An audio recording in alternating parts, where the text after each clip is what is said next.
When Nioh 3 was announced, I felt that familiar spark again, that mix of excitement and curiosity that only comes from a series you've spent a lot of time learning, struggling with, and ultimately respecting. Nioh isn't just a game I played, it's a game that trained me to think differently about combat, about failure, and about mastery. It left its mark on me not because it was easy to understand, but it demanded that I grow alongside it. So going into the Nioh 3 demo, I came in with expectations, shaped by hundreds of hours of muscle memory, system knowledge, and hard-earned intuition. I thought I knew what I was looking for. I thought I knew how this game should feel.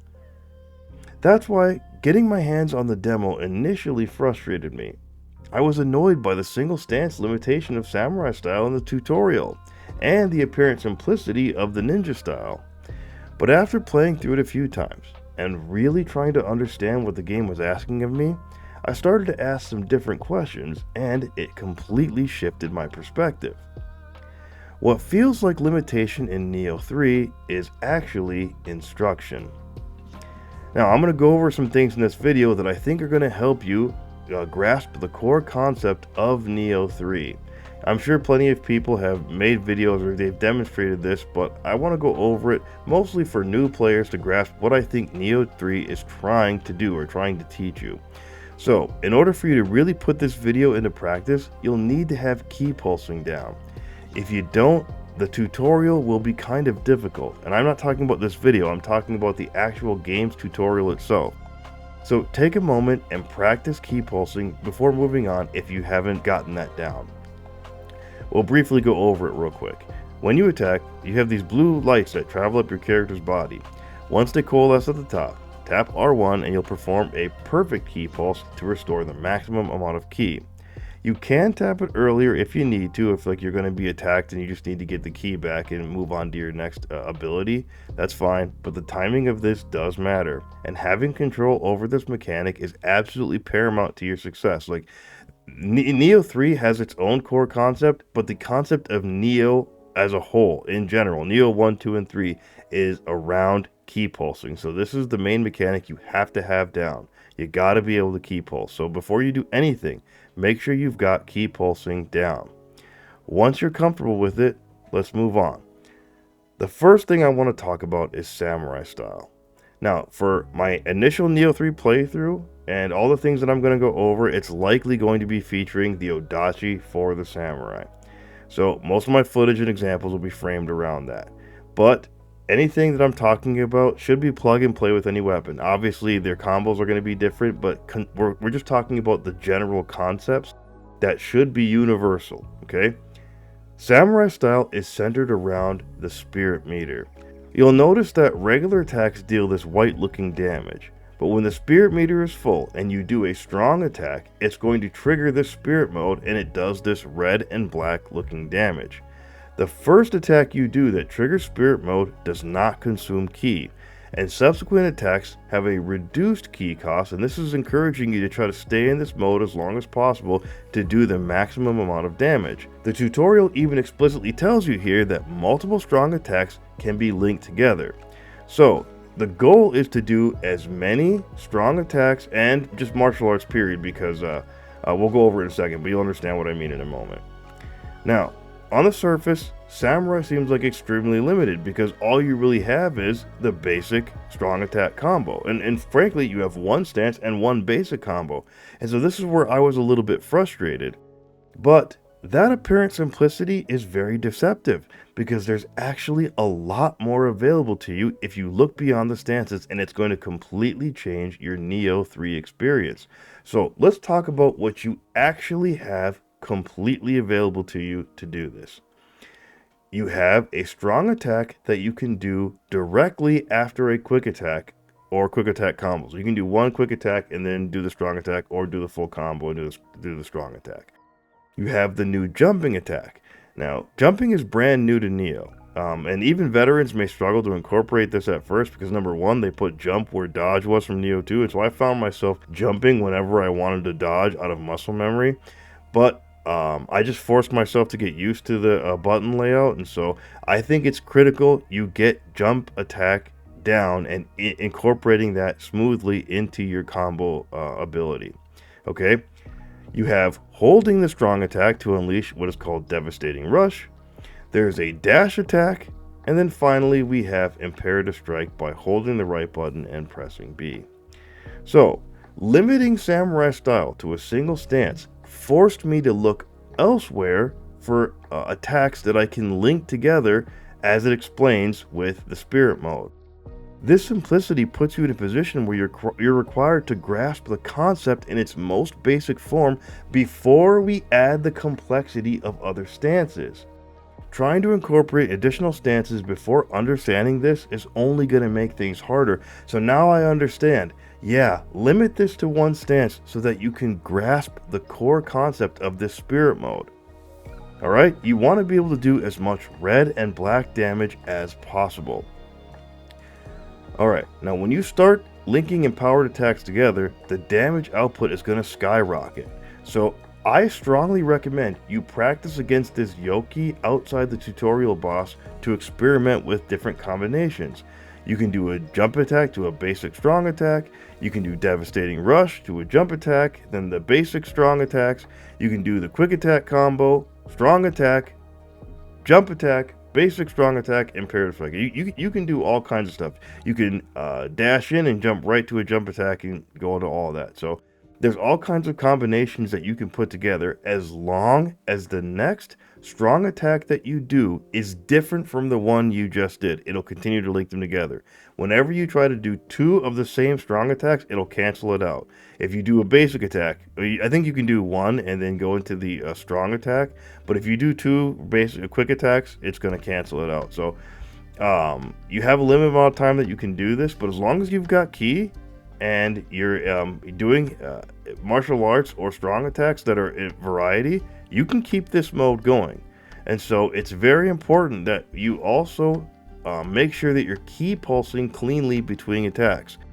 Okay, so what I would recommend you do is kind of practice doing some of these inputs without being in spirit mode, so that when you do go into spirit mode, you're able to do it as if you just normally were, where you're linking abilities together with ki pulsing. So make sure you don't get hit or you wait too long. So you want to still defend and all that while you're doing the spirit mode. But once you get this down, it's going to feel great. To me, this feels like Nioh 3's evolution of the martial arts system from Rise of the Ronin, where basic attacks existed mostly to support chaining high-impact abilities. Samurai style is not about extended light combos, it's about building up this meter and chaining strong attacks and active skills for maximum payoff. Now, Imperative Strike, while not technically a strong attack, still functions as a spirit-empowered strike, and it fits cleanly into this loop. Attacking, dodging, blocking, ki pulsing, and eventually deflecting all contribute to meter gain, creating a clear, reward-driven feedback loop that Samurai style revolves around. And this tutorial wants you to understand that loop before moving on. And I'm completely convinced that this Yoki isn't just here as a random enemy. It's here to teach you exactly this. So I recommend you take as much time as you can to practice linking your spirit-empowered attacks together as much as possible on this Yoki. You want to make sure you're adding ki pulses and you're dodging effectively, because you can still dodge and continue on with the string. And you're linking a variety of empowered attacks together. And practice this on this Yoki until you have it down, because once you're able to use these concepts against the boss, he's so easy. He's so easy. So this tutorial actually is quietly pushing you in the direction that Nioh 3 wants you to go. Okay? Alright, let's talk about ninja style a little bit. Ninja is deliberately simple. There isn't much to it, especially in this tutorial. You have a basic attack combo and a basic strong attack combo. You can, there's a hold attack. I think that some of the other weapons have like a few other skills. Like I think the Kusari Gama has like a forward and Y attack. But ultimately, you're just working with a basic attack and a basic heavy attack combo. Now, what stands out though is that Ninja burns a lot less ki than Samurai, okay? But the real core mechanic of ninja style is attacking from behind. If you notice, your frontal damage is so low, so standing toe to toe with an enemy is almost just a waste of time and ki, if you ask me. I mean, obviously, just keep the damage up. Do it if you have to, but I think you'll get far more value by spending your ki where the damage payoff is the highest. I mean, look at this. Even Shuriken deals dramatically more damage when thrown into an enemy's back. So the question becomes, how do we consistently get behind an enemy? Well, the most important tool you have available here is the miss dodge. Miss dodge is executed by pressing R1 after an attack, almost like you're pressing key pulse, and it costs no ki. So the goal isn't just to mash attacks. You want to use just enough pressure to force the enemy to commit, and then use that window to get behind the enemy and back attack them. The most reliable setup I found was waiting for an enemy to lock into attack and then, do a 1 or 2 attacks and miss dodge diagonally behind them. Now, sometimes this alone was enough to secure a back attack, but more often I found it effective to add a little short dodge hop and then dash attack into their back to fully capitalize on the opening. Now, there's also an important connective tissue here between samurai and ninja that the tutorial is quietly reinforcing. Because the right button acts as a shift key, you can key pulse directly into imperative strike, and you can miss dodge straight into item throws, and they flow seamlessly into any action that uses the same input. So a lot of times if the game's asking you to do something with the right button, and other buttons can do it, you can key pulse and do that same thing. So imperative strike is an example. You can key pulse and hit the B button and at the same time, and you'll key pulse and imperative strike. Okay, once you start thinking of R1 as not a single mechanic, but a bridge between action, both of these styles begin to click. And again, the simplicity is intentional. Ninja style isn't shallow, it's focused. It teaches position, timing, and efficiency, reinforcing the same core idea from a completely different angle. Now, once you have a reliable way to consistently land back attacks, you don't have to do what I said. I'm just trying to get you to understand that you don't want to be standing in front of an enemy to fight them with a ninja. You want to get behind them as much as possible, okay? Once you're able to do that reliably, let's talk about how the tutorial boss is specifically designed to help you put all of these concepts into practice. Now, if this is your first time playing a Nioh game, or even if it's your first time fighting this guy, he can feel kind of difficult if you try to fight him head on. But if you approach the fight with the goal of applying everything we just talked about that this tutorial I think has been teaching you, and you've practiced this against that Yoki, he becomes surprisingly easy. The encounter isn't a test of raw damage. This boss is testing your understanding of the game's systems, okay? So, now, I read a Reddit post recently where someone was saying that the boss does, there's no iframes, and so I want to just clear something up. Nioh does have iframes, but the dodge timing is very tight. There are iframes, it's just you need to dodge at almost the exact timing that you would for a parry.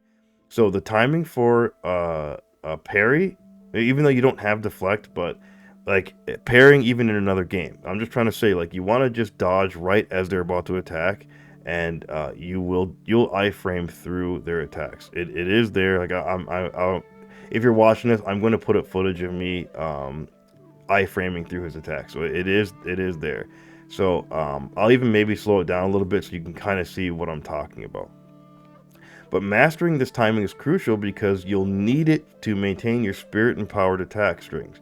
At least for this boss. Once you have deflect, I'm not certain that you can deflect and keep it going. I haven't gotten that far into the demo yet. I've just been messing around the tutorial a lot because I was frustrated with how it started. But now that I've spent more time with it, I realize that it's actually really, really smart. So I'll do an impressions video after this, kind of going over the full demo.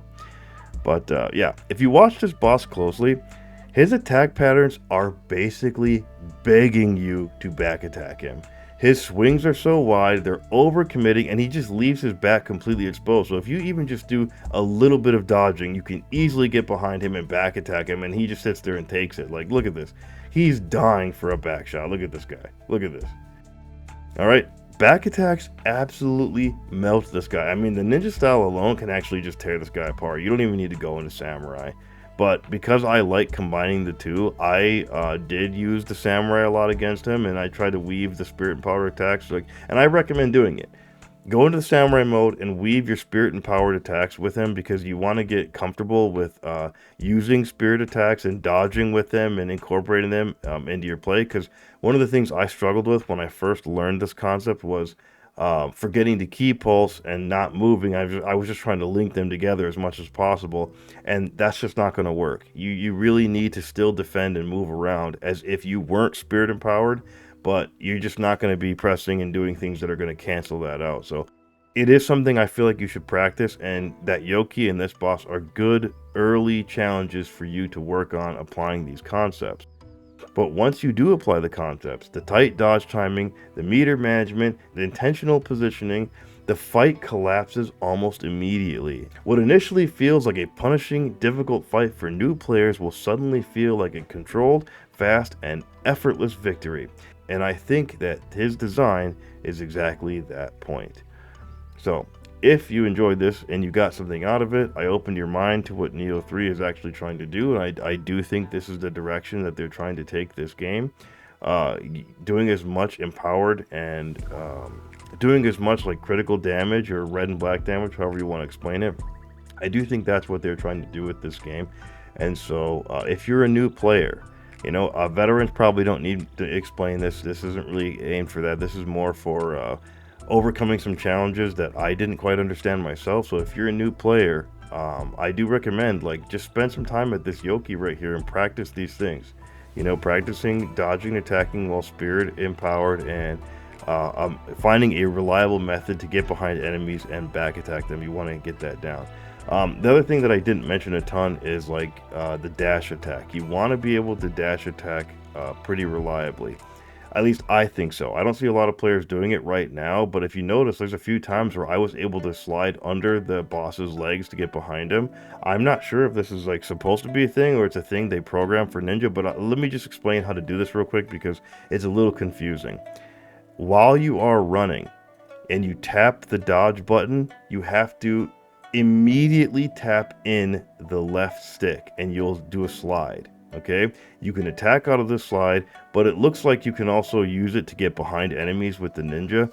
So I recommend mastering this ability. I almost didn't talk about it, and as I was kind of going over, just giving my final thoughts, I realized I didn't explain how to do this. But yes, it's a little tricky at first, so you got to practice it. But you tap the dodge button and then immediately tap the left stick in while moving. So you have to kind of do it while the dodge is happening, and you'll slide. Okay. I recommend getting this skill down.